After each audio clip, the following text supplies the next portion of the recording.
Muy buenas tardes, queridos hermanos. ¿Pueden tomar su asiento?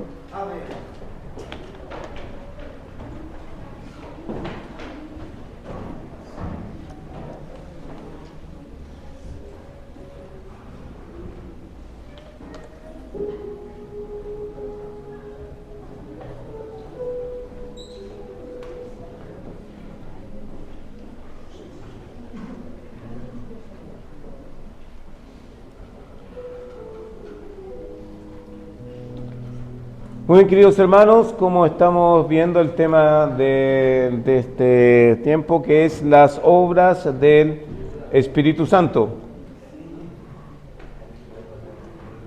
Vamos a esperar un momento. Bueno, ya hemos visto ya que el Espíritu Santo, queridos hermanos,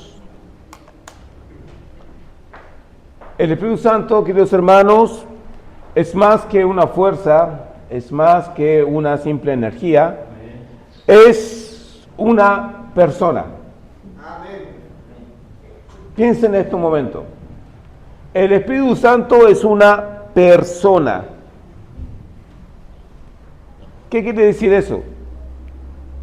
Es como la persona que está al lado suyo, en el cual usted puede interactuar, en el cual usted puede conversar y sentir. Esto ayuda un poco a poder entender de qué estamos hablando. Hemos visto que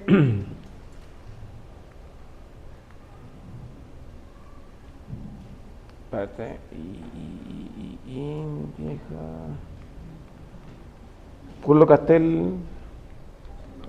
¿Colocaste el este o no?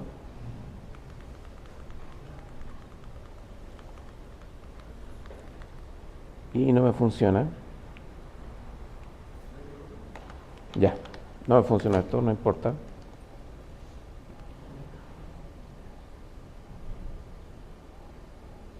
Bueno, vamos a ver, queridos hermanos, que el Espíritu Santo es aquella persona que ha estado muchas veces en la sombra, trabajando ya sea detrás del escenario, detrás de bambalina, trabajando ahí detrás de la cámara, pero obrando para ejecutar el plan y el designio de nuestro Señor, que fue ya pensado antes de la fundación del mundo. Un plan que el Espíritu Santo ha estado ejecutando en las sombras, pero que hoy se hace patente en nosotros, en la iglesia. ¿Por qué? Porque ese plan que fue diseñado, hoy tú, yo y nosotros somos parte de ese plan. Somos parte del plan de Dios hoy en día. Ese plan que fue organizado y pensado, tú eres parte de ese plan. Tú, hermano mío, en esta iglesia, tú tienes un propósito. Hermanos, tú tienes un propósito. Tú perteneces a esta familia de Dios. Tú perteneces al cuerpo de Cristo. Tú eres parte de Él. Y como eres parte de Él, tú tienes un propósito en Él. Porque la vida, hermanos, la vida no es simplemente levantarse, ir a trabajar, llegar a la casa cansado, comer y dormir. Y así pasar los días y los días. Es más que eso, la vida es más que eso. Dios tiene un camino preparado para ti, para mí, y como iglesia tiene un propósito en esta iglesia. Y tú eres parte de ese propósito. Por eso, hermanos, te animo hoy a que tú descubras, a que tú te preguntes y que tú te animes a descubrir cuál es el propósito que Dios tiene para ti. Porque a lo mejor tú te puedes sentir, bueno, voy para la iglesia, pero ¿qué voy a hacer en la iglesia? ¿Qué hago yo en la iglesia? ¿Qué yo puedo aportar en la iglesia? Y quizás tú te puedas sentir, bueno, yo no sé muchas cosas, no sé qué hacer. Déjame decirte que Dios te ha dado algo. Dios te ha dado algo en el cual tú tienes que cumplir una labor. Dios te ha dado una capacidad para que tú la cumplas en la iglesia. Pero, ojo, Dios te ha dado algo. Dios te ha dado algo, pero está en ti descubrirlo y desarrollarlo. La salvación es gratuita. Dios murió en la cruz y nos limpió, y gracias a la obra que Él hizo, nosotros somos salvos.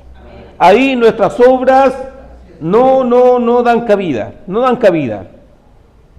porque los méritos es de Jesucristo. Pero sí tenemos parte en algo.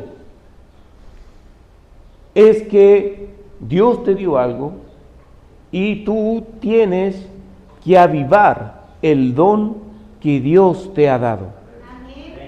Dios te lo dio, pero está en ti descubrirlo, desarrollarlo y aplicarlo en el cuerpo de Cristo.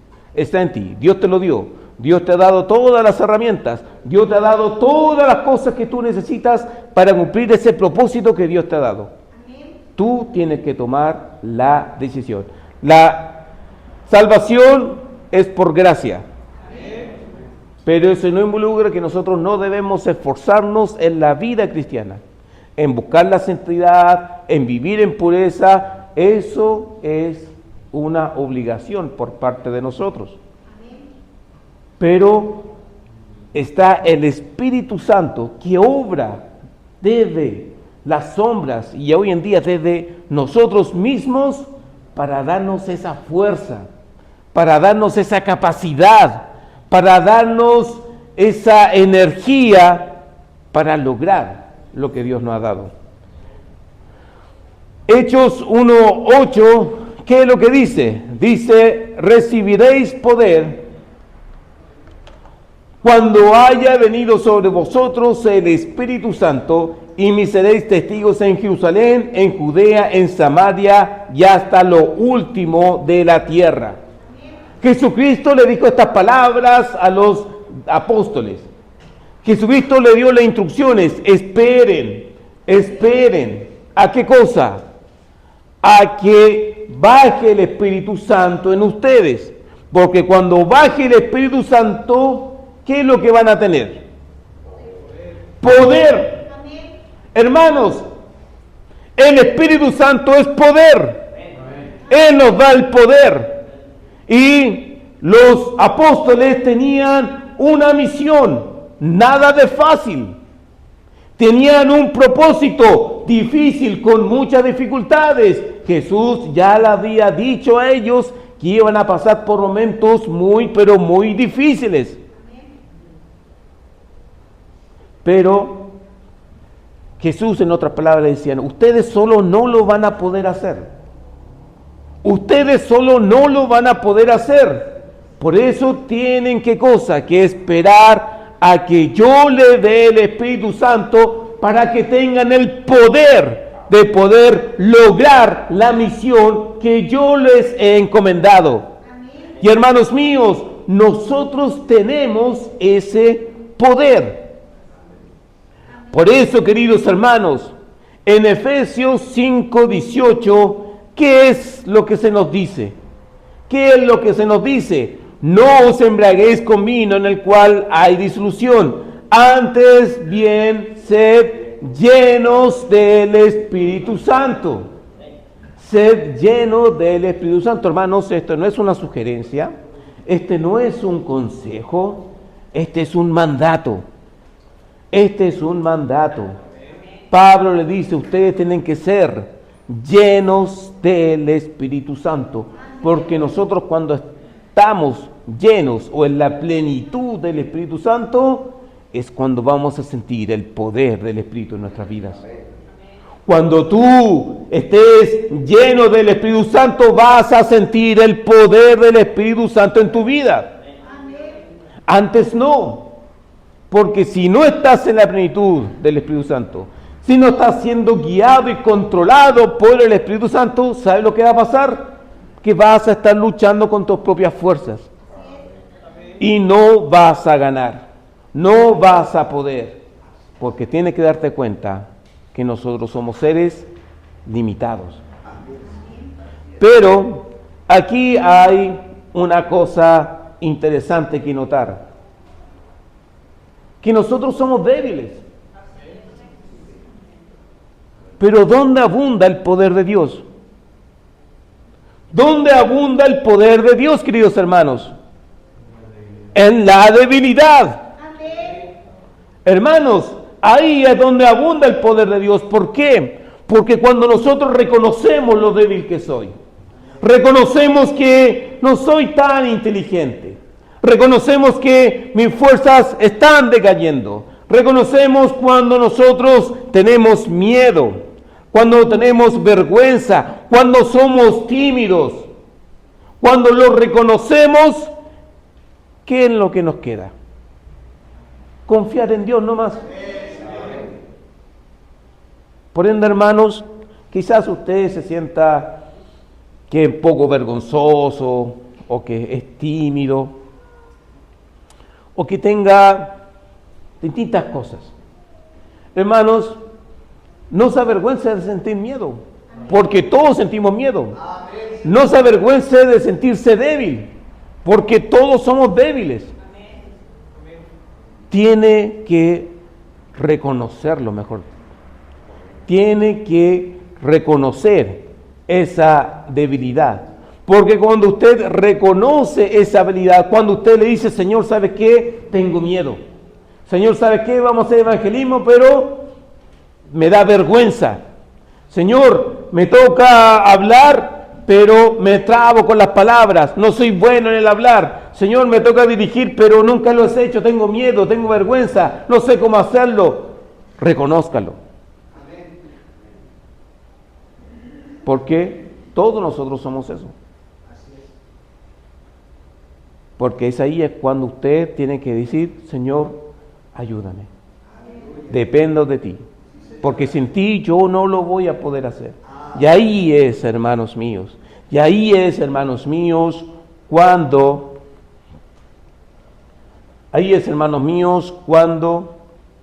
usted va a experimentar el poder de nuestro Dios. Romanos 8, 12 y 14 nos enseña algo. Cuando hablamos del poder de Dios, queridos hermanos, cuando hablo del poder de Dios, no piense en que usted tiene poderes sobrenaturales como los héroes de Marvel, los deseos, no como Superman y todo eso. No piense en esas cosas. Cuando hablamos del poder del Espíritu Santo, hablamos de la capacidad, del esfuerzo y la fortaleza que Él nos brinda. Por ejemplo, hermanos, una de las cosas donde podemos notar el poder del Espíritu Santo es cuando nosotros vencemos al pecado que está en nosotros. Porque, hermanos, ciertamente, hermanos, en Cristo Jesús hemos sido santificados, hemos sido limpiados, pero la perfección lo lograremos cuando estemos en su presencia. Ahí estaremos en la glorificación, en cuerpos incorruptibles. Pero mientras estemos aquí en la tierra, este cuerpo va a ¿qué cosa? Está aún con los deseos de la carne, con el deseo de pecar. Aún está. Y yo sé, hermanos, que aquí a cada uno de nosotros sabemos muy bien cuál es ese pecado que nos afecta y que nos impide avanzar. Puede ser algún vicio, como ya le hemos dicho, alcohol, drogas, fiestas, sexo, vida, pornografía, esas cosas. Puede ser también nuestro carácter, ira, envidia, rencor, miedo. Puede ser esas cosas. Pero ¿sabes qué? Tú puedes vencerlo. Amén. Si tú te sientes atado a ese pecado, déjame decirte hoy que tú puedes vencerlo. Miren lo que dice Romanos 8, 12 al 14, dice así: así que, hermanos, deudores somos. Pablo está hablando aquí acerca de una deuda. Dice, hermanos, deudores somos, pero dice no de la carne. Deudores somos no de la carne, para que vivamos conforme a la carne. Porque si vivís conforme a la carne, moriréis, mas si por el Espíritu, ¿qué cosa? ¿Qué dice? Hacéis morir. Fíjense, por el Espíritu hacéis morir. ¿Quién nos está diciendo eso? Que no luches con tus fuerzas para vencer el pecado, porque el pecado es más fuerte que tú. Lucha con el Espíritu Santo, y Pablo está diciendo aquí, puedes tú hacer morir el pecado cuando tú estás lleno del Espíritu Santo. Ahí es cuando tú vas a lograr el cambio, vas a lograr vencer, vas a lograr salir del vicio y de todas las cosas que a lo mejor te pueden encadenar. Hace morir. Entonces, cuando hablamos del poder del Espíritu Santo, estamos hablando justamente de eso. Cuando tengo la capacidad de no responder con malas palabras. Cuando en vez de airarme, me calmo. Cuando me vence el miedo, puedo seguir. Cuando ven el vicio, puedo decir no. Ahí tú ves el poder del Espíritu Santo, queridos hermanos. Por tanto, hermanos míos, en 2 Timoteo 1:7 dice Pablo al joven Timoteo, aunque no es tan joven aquí, Pablo le dice a Timoteo, porque no nos ha dado Dios espíritu de cobardía, sino de poder, de amor y de dominio propio, hermanos. Ese es el poder que Dios nos ha dado. Por lo tanto, hermanos, hoy tenemos que tomar la decisión en nuestras vidas de vivir en el poder del Espíritu Santo. Viva en el poder del Espíritu Santo. Viva en el poder del Espíritu Santo. ¿Por qué? Tenemos el ejemplo de Cristo. Lucas 4:1 dice, Jesús, lleno del Espíritu Santo, volvió del Jordán y fue llevado por el Espíritu al desierto. Cuando Jesús comenzó este caminar, cuando comenzó su misión, dice que Él estaba lleno del Espíritu Santo. Y el Espíritu Santo lo guiaba. Y vamos al desierto y ahí fue tentado y todo lo que pasó que ya sabemos. Pero cuando vence la tentación, cuando regresa del desierto, dice en Lucas 4:14 lo siguiente, cuando Cristo regresa del desierto y de la prueba que es sometido, dice Lucas 4:14, y Jesús volvió en el poder del Espíritu Santo.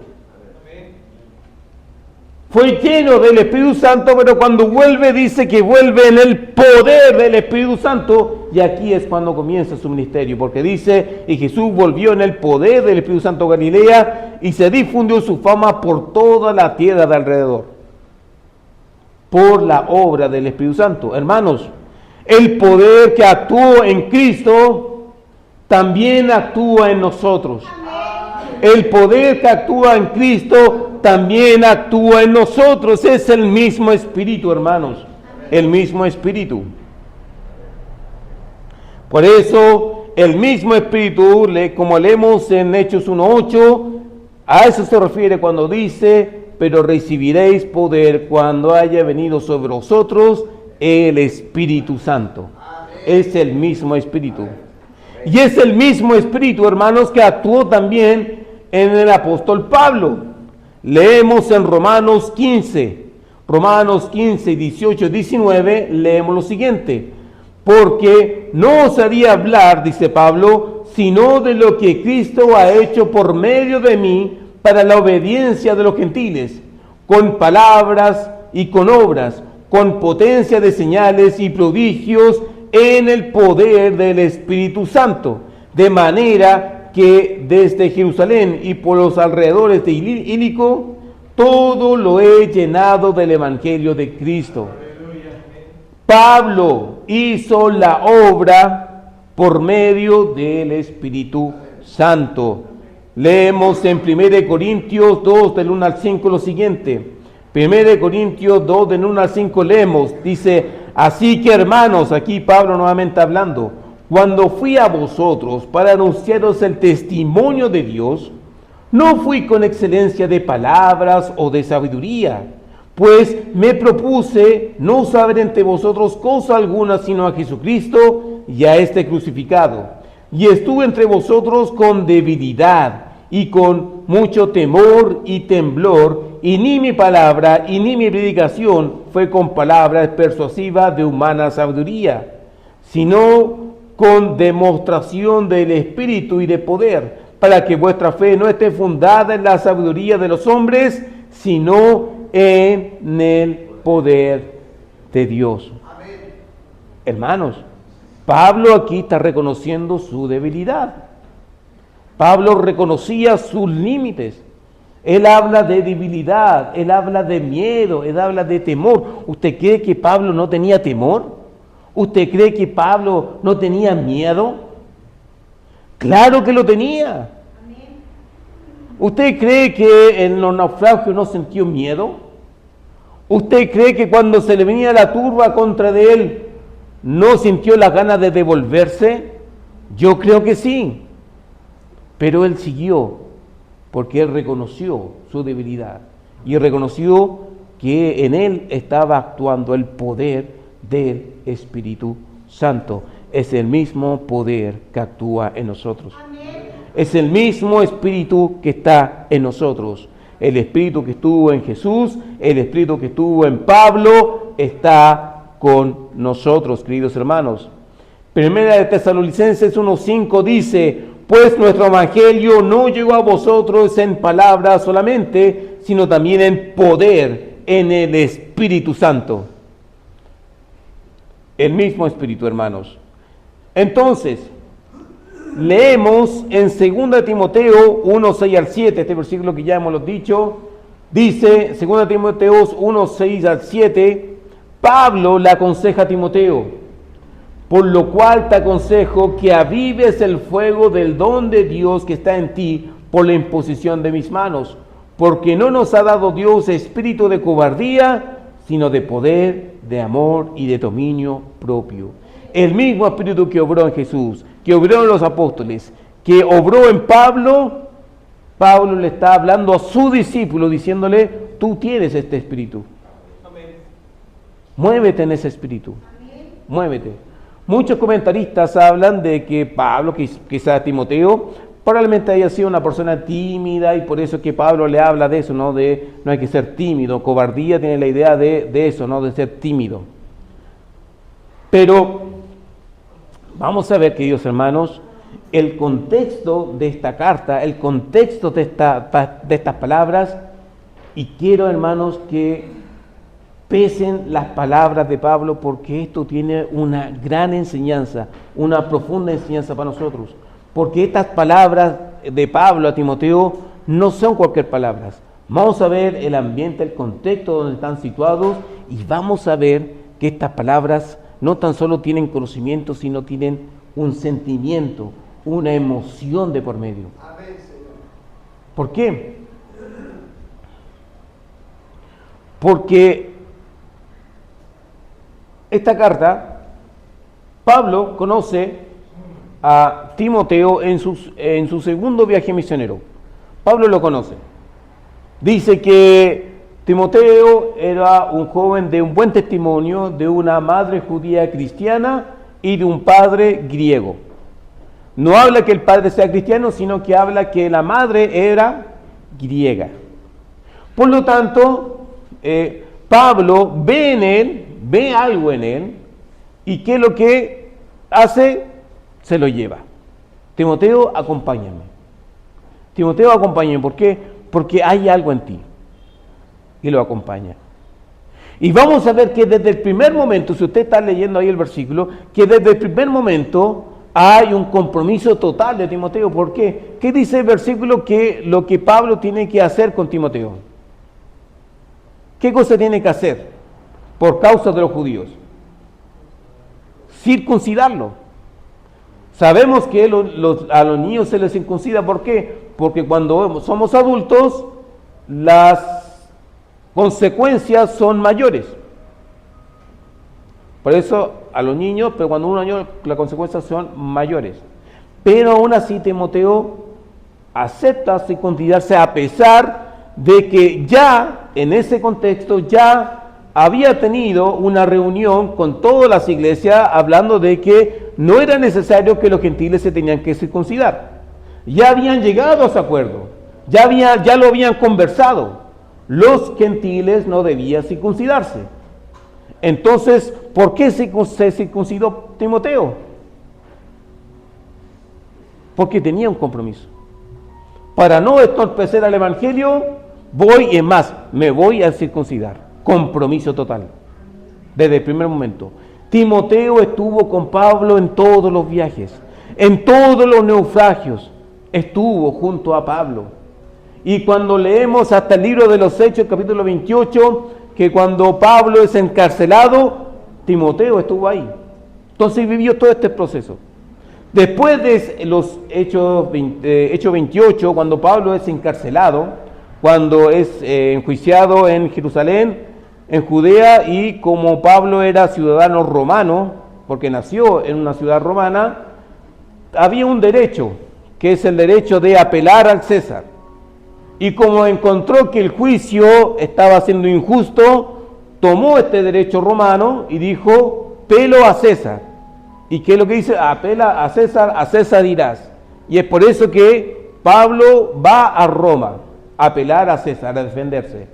Y está en una instancia de una casa alquilada, encadenado un romano, porque era un prisionero, pero está relativamente bien. Y ahí es donde termina el libro de los Hechos. La historia dice que Pablo posteriormente es liberado y se habla de un cuarto viaje misionero, porque en una parte dice que fue hasta España.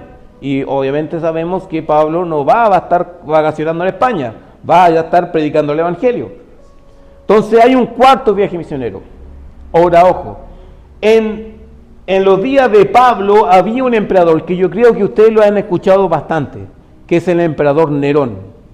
En el tiempo de Pablo está el emperador Nerón, y nosotros sabemos que qué es lo que hizo el emperador Nerón con los cristianos. Los persiguió, porque se habla de que quería modernizar la ciudad de Roma y fustigó un incendio y le echó la culpa a los cristianos y empezó a perseguir a los cristianos. Y en esa persecución es cuando Pablo cae nuevamente preso. Y es en ese contexto es cuando Pablo escribe la segunda carta de Timoteo, cuando Pablo está en su segundo encarcelamiento.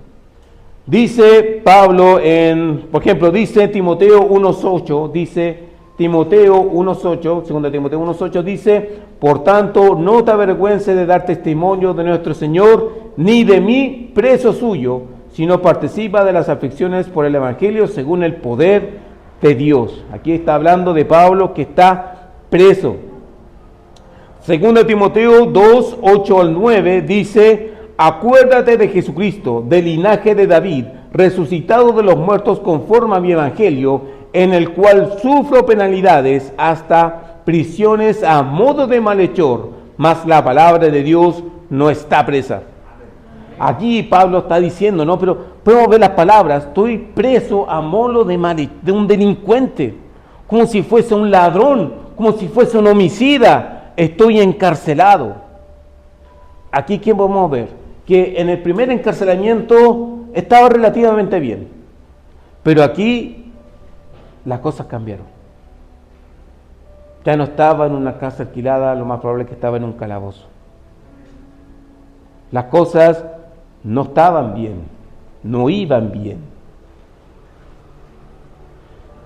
Fíjense lo que dice 2 Timoteo 4:6-8.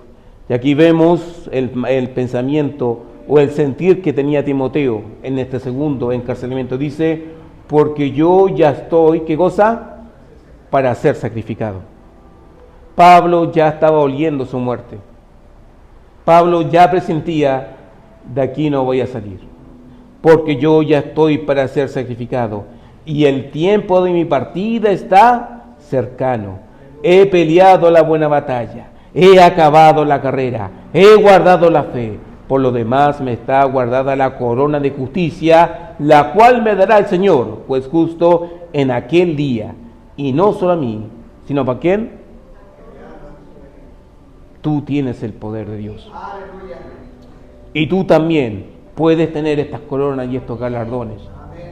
Porque el mismo Espíritu que obró en Pablo, obra en nosotros.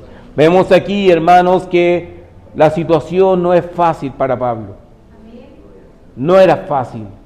No es para nada fácil. Y es más, fíjense el momento de Pablo. Fíjense lo que dice 2 Timoteo 1:15. 2 Timoteo 1:15 dice, ya sabes esto, que me abandonaron todos los que están en Asia, de los cuales son Figelo y Hermógenes. Pablo se sentía solo. Habla de me abandonaron. Fíjense lo que dice 2 Timoteo 4 del 10 al 11. 4 del 10 al 11 dice, porque Demas me ha desamparado, amado este mundo, y se ha ido a Tesalónica. Crescente fue a Galacia y Tito a Dalmacia. Solo Lucas está conmigo. Este personaje, Demas, dice, amó al mundo y me abandonó. Se fue. Dice que por cosas del ministerio, Crescente lo tuve que dejar en Galacia, Tito en Dalmacia, solo Lucas estaba conmigo. Fíjense cómo se sentía. Fíjense lo que dice en 2 Timoteo 4:16. Dice, en mi primera defensa, ¿qué dice? Ninguno estuvo a mi lado, sino que todos me desampararon, no les sea tomado en cuenta. ¿Se fija el contexto de esta carta? ¿Se fija lo que está sucediendo? No es fácil, hermanos.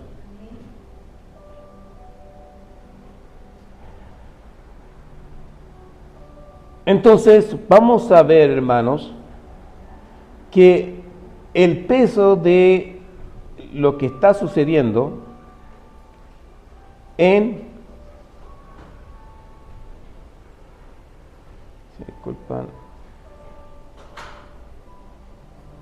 lo que estaba sucediendo, hermanos, no era nada fácil. Y vamos a ver ya que había una relación íntima de, podríamos decir, de padre a hijo con Timoteo. De padre a hijo. Y vamos a ver estas palabras en 2 Timoteo 1:1. Y fíjense el tono, el peso de las palabras que hay. Dice 2 Timoteo 1:1, dice, Pablo, apóstol de Jesucristo por la voluntad de Dios, según la promesa de la vida que es en Cristo Jesús, a Timoteo, ¿qué dice? Amado hijo. Fíjense las palabras, amado hijo. Pablo encarcelado, ya oliendo su muerte, y le escribe estas palabras a Timoteo, y le dice, amado hijo. Fíjense las palabras que el tenor, amado hijo, gracias, misericordia y paz de Dios Padre y de Jesucristo nuestro Señor. Doy gracias a Dios, al cual sirvo desde mis mayores y con limpia conciencia, de que sin cesar me acuerdo de ti en mis oraciones, noche y día, deseando verte, al acordarme de tus lágrimas, para llenarme de gozo. ¿Se fijan el sentimiento que hay? ¿Se fijan el sentimiento que hay? Oro por ti día y noche. Recuerdo los momentos que estuvimos juntos. Dice, me gustaría verte.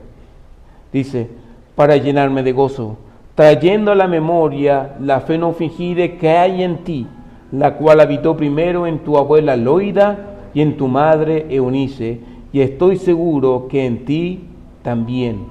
Por lo cual, de aquí va el consejo, ¿no? Te aconsejo que avives el fuego del don de Dios que hay en ti. Hermanos,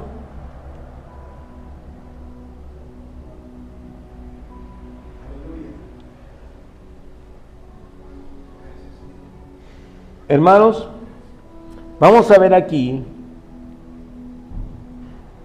que cuando a Timoteo le dice, Dios no dio ese espíritu de cobardía, ¿qué es lo que estaba sucediendo?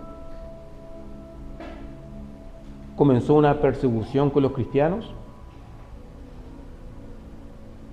Y yo entiendo que quizás nosotros no nos podemos imaginar, porque nosotros nunca hemos sido perseguidos. A lo más alguien se ha burlado o alguien nos insulta, a lo más eso. Pero no ha habido un gobernante o una ley que diga todos los cristianos van a ser perseguidos o está prohibido y si ustedes lo ven con una Biblia lo van a llevar a la cárcel. No hemos vivido eso. Pero imagínense que le llegaran noticias. Estamos viendo un periodo donde no había internet ni nada de esas cosas, todo se manejaba por voz. Que por voz llega alguien y dice, están encarcelando a los cristianos. El emperador Nerón está enviando a los cristianos al Coliseo para que sean ejecutados, para que sirvan de alimento a los leones.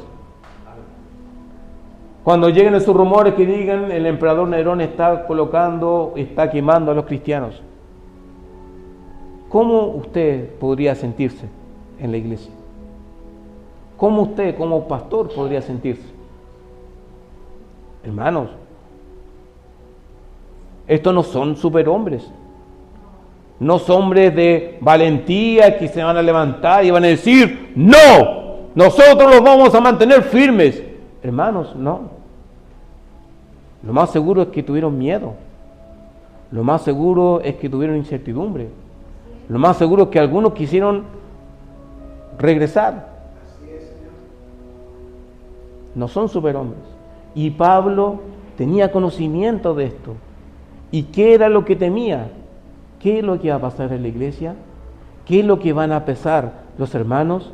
¿Qué es lo que va a pasar con Timoteo? Por eso le escribe esta carta. Le dice, Dios no nos dio espíritu de cobardía. Está diciendo que la persecución que está viniendo, Timoteo, no tengas miedo. Timoteo, no tengas miedo, porque el espíritu que obró en mí, porque el espíritu que obró en Cristo, también está en ti. Por lo tanto, el poder de Dios está en ti. No tengas miedo. Quizás en el cuerpo tendrás miedo, pero cuando estás en el Espíritu Santo, Él te va a alentar. ¿Qué dice Jesús? Cuando ustedes estén frente a potestades y tengan qué voy a decir, ¿qué es lo que les dice? No se preocupen, porque el Espíritu hablará por medio de ustedes. Hermanos, es el Espíritu. Es el Espíritu. No somos nosotros, es el Espíritu. Y ese Espíritu que mora en nosotros es el Espíritu que nos da el poder, la capacidad de seguir adelante, la capacidad de seguir avanzar, de que a pesar de nuestras vergüenzas y miedos y pecados, el Espíritu Santo nos da el poder de seguir avanzando y vencer las cosas. En Él podemos cumplir el propósito de nuestro Dios, queridos hermanos. Por lo tanto, hermanos, Dios nos ha dado un propósito a nuestras vidas. Tú tienes un propósito en esta iglesia, en tu vida. Tú no estás aquí simplemente para nacer y morir y ya y listo. No, tú tienes un propósito. Y Dios te ha dotado. Hermanos, Dios te ha dado una gracia espiritual, un don del Espíritu en el cual Dios te ha dado para que tú lo desarrolles. Pero aquí, como hemos visto, requiere un esfuerzo de nosotros. Requiere un esfuerzo de nosotros. Hermanos, no somos activistas. No que vamos a predicar con qué cosa, con el ánimo que nos vamos a pegar un grito y vamos a salir como hacen los activistas y vamos a protestar y a luchar. ¿Por qué? Porque ellos luchan, no están con el ánimo suyo.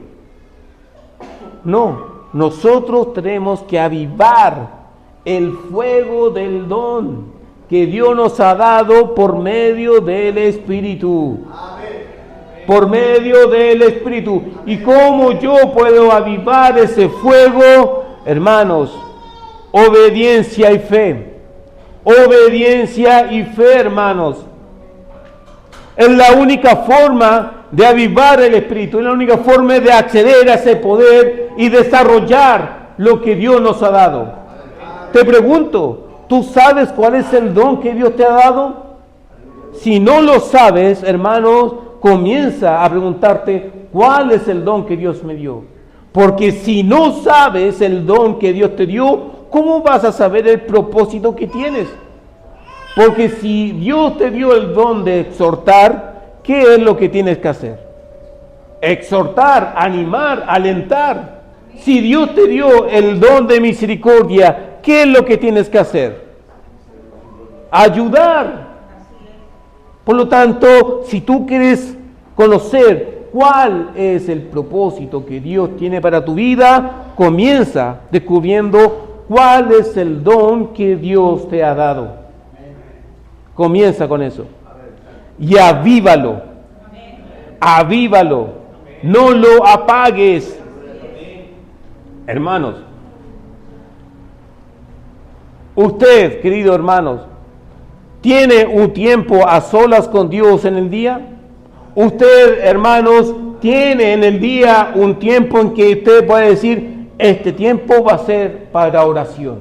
¿Lo tiene? Porque si lo tiene, usted está avivando el fuego del don de Dios. Pero si no lo hace, usted lo está apagando. Hermanos, ¿usted hace sus devocionales diariamente? ¿Usted lee y aprende de la palabra? Porque aprendiendo de la palabra de Dios usted va a saber qué es, cómo debo vivir una vida cristiana. ¿Usted lo hace? Porque si lo hace, hermanos, usted está avivando el don que Dios le ha dado. Pero si no lo está haciendo, lo está apagando. Hermanos, ¿usted está haciendo buenas obras? ¿Usted ayuda a su hermano? ¿Usted cuando alguien necesita ayuda va y es disponible en ayudar? Porque si lo hace, está avivando el don de Dios. Predica el Evangelio, da un buen testimonio en su casa, en su familia, en su barrio, en su trabajo, en su escuela, en la universidad. ¿Lo está haciendo? Porque si lo hace, usted está avivando el fuego de Dios. Hermanos, ¿usted está viniendo a la iglesia? ¿Usted pertenece a una iglesia?